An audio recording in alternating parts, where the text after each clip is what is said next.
I'm really happy to be with VADP, and I enjoyed hearing the presentations earlier. And you've got two great award recipients, and I know you're going to discuss why they are so worthy. But I just wanted to do two things, or maybe three. One, express my appreciation on behalf of my wife Ann and me to VADP for the good work that you do. Two, I'll tell you about my own history, because this is an issue that matters a lot to me. I've been an opponent of the death penalty since I was a teenager.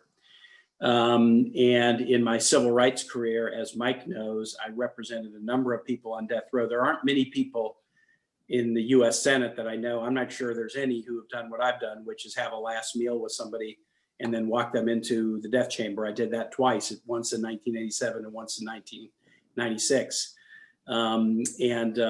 Represented two Virginia inmates in habeas cases until they were executed, and then also did amicus briefs for groups like the ACLU, and advised young lawyers who were appointed counsel in a number of capital cases.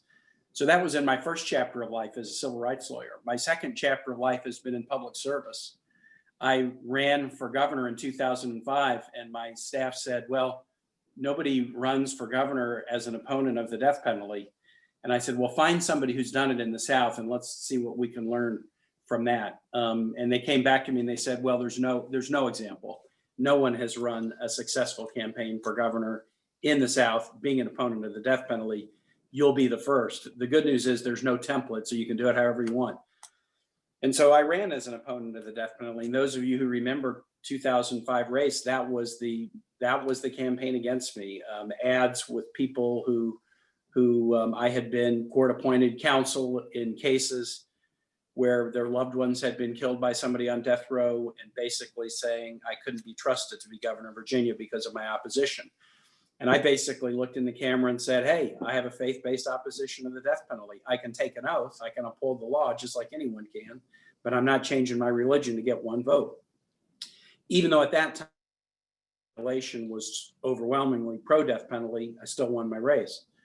And then I did follow my promise, and I did uphold the law. During the time I was governor, there were a number of executions, and I had the opportunity to grant commutation or clemency, and in most instances chose not to. If I could not be convinced that there was either a chance of a wrongful conviction or significant unfairness to a trial, I wouldn't grant clemency, and death penalties were carried out. And those are some of the most painful days of my life.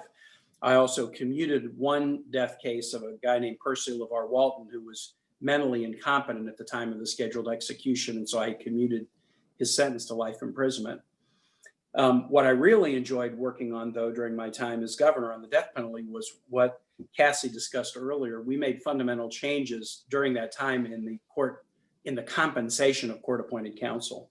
Virginia was a defendant in a lawsuit dealing with the compensation of counsel. And what Cassie said was right. The standards for getting appointed in the death penalty case here were just abysmal. And so much of our death row was populated by poor people who had poor lawyers and couldn't afford better and didn't get justice.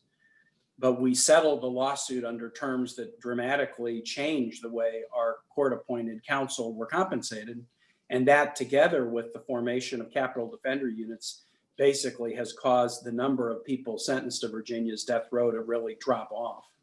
I also remember with Senator Stanley on the phone, or on the Zoom call, I got a lot of bills on my desk as governor to expand the death penalty, and I vetoed them all, and all my vetoes were upheld. It's interesting, even as recently as 15 years ago, the legislative activity on the death penalty was continued efforts to try to expand it. And it's great to see how the popular perception of the death penalty has changed, because now governors aren't having to veto death penalty expansion bills. Instead, you're setting your sights on ending the death penalty in Virginia, which would be wonderful because we're a southern state. But also, if you look at the entire history of Virginia, including our colonial history, it may still be the case that we've had more executions than any other state. So what a message it would send if Virginia were to be a state that would abolish the death penalty. And now I'm at the federal level. I'm a co-sponsor of a bill that was introduced in 2019 by Senator Dick Durbin and Senate Bill 2390. 10 of us introduced the bill to abolish the federal death penalty. We are very serious about the bill. We have not been able to get a hearing on the bill in the Judiciary Committee under its current leadership. However, if the leadership of that committee changes, we'll be able to get hearings on that bill and try to move it. We still have a ways to go. I mean, I'm one of 10 co-sponsors. I would bet, my hunch would be, of the 47 Democratic senators, we could get between 35 and 40 votes right now, but not all 47. And we would get some Republican votes, but not many. But that doesn't mean that we can't get more. And the more states act, the more the Senate and House will be willing to act at the federal level. As Cassie mentioned, the interesting thing about the federal death penalty is that it depends upon having the Attorney General of the United States that wants to impose the death penalty. The federal death penalty is not like state death penalties, where a determination to charge a capital crime is generally made by a locally elected Commonwealth's attorney or district attorney, a prosecutor. At the federal level, if someone is going to be charged with a capital crime, that has to be approved by the Attorney General of the United States. And one of the reasons that there hasn't been executions for some time, even with a federal death penalty of nearly 60 people, is that we've had attorney generals who have not wanted to proceed with federal executions. This administration is taking a different tack. Beginning in the middle of 2019, the Trump administration, under the current attorney general, said we're going to start federal executions again. And so sadly now, if we have about 20 executions this year, the largest number of those will be federal executions because of this attorney general, Bill Barr. I voted against Bill Barr for attorney general for a number of reasons. I wasn't sure that this would be something he would do because he's a devout Catholic and is often given awards by Catholic organizations for being a good Catholic lawyer. So there were other reasons I voted against him. I didn't predict that he would be such a proponent of using the federal death penalty, but there you have it. But what that means is the single most important thing as we work to try to get more support for our federal death penalty abolition bill is to have an attorney general that doesn't want to do death penalty cases, because essentially it's the attorney general who is the green light or red light on whether there are federal executions.